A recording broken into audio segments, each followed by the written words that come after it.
Bonjour à tous. Alors aujourd'hui on se retrouve pour parler de la colonne vertébrale. Alors qu'est-ce que le rachis? Donc c'est l'autre nom pour désigner la colonne vertébrale.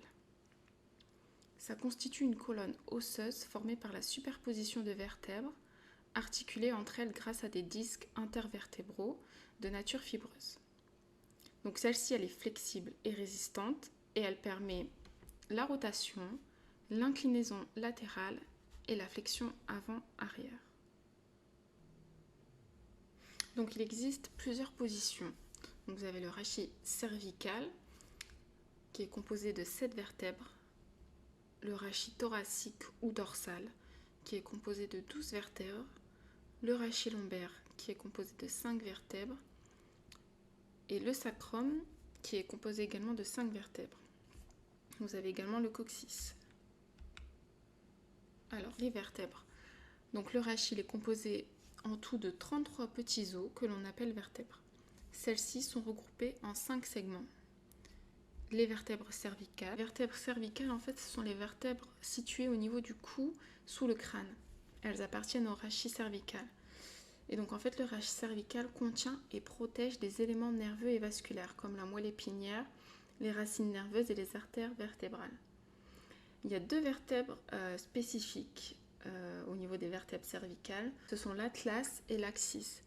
Donc, en fait, ce sont les deux premières vertèbres cervicales. Elles ont des structures uniques et des formes particulières qui permettent la rotation de la tête. Alors ensuite, il y a les vertèbres thoraciques qui sont au nombre de 12 et qui sont localisées au niveau du haut du dos, entre la dernière vertèbre cervicale et la première vertèbre lombaire. En fait, elles forment le rachis thoracique qui supporte les côtes. Les vertèbres lombaires qui sont au nombre de 5 et qui sont localisées au niveau du bas du dos, entre la dernière vertèbre thoracique et le sacrum. Elles forment le rachis lombaire.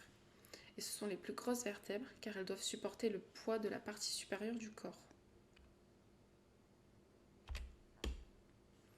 Ensuite, il y a les vertèbres sacrées qui sont également au nombre de 5 et ils sont conçus pour fournir la stabilité humaine pendant la marche. Et enfin, le coccyx qui est un os situé à l'extrémité de la colonne vertébrale. Lui, par contre, il ne participe pas comme les autres vertèbres au soutien du poids du corps lorsqu'on est debout, mais en position assis, il se fléchit quelque peu vers l'avant, indiquant qu'il reçoit une partie du poids. Donc, les différentes courbures du rachis. Donc, il existe deux courbures, les courbures primaires et les courbures secondaires. Donc, on parle de courbure primaire pour l'occiput, la zone thoracique et le sacrum, qui subsistent de la grande courbe fœtale en flexion. Elles ont un rôle de protection pour les organes qui y sont contenus et sont généralement peu mobiles. A l'inverse, on parle de courbure secondaire pour les zones lombaires et cervicales qui se forment plus tard par le mouvement lui-même à l'occasion du redressement de la tête pour les cervicales, de la station debout et de la marche pour les lombaires. Elles sont plus mobiles et servent de liaison dynamique. Alors au niveau des articulations, donc on va parler du disque intervertébraux. On retrouve ces disques entre chaque vertèbre du rachis. Donc il est composé d'un anneau fibreux qui permet de maintenir le noyau pulpeux au centre du disque et du noyau interne qui permet de bien amortir les différentes pressions sur le dos. Et donc ce disque sert à unir deux vertèbres et à amortir les pressions exercées sur la colonne lors de la position debout, assise, la marche, la course, le port de charge, etc.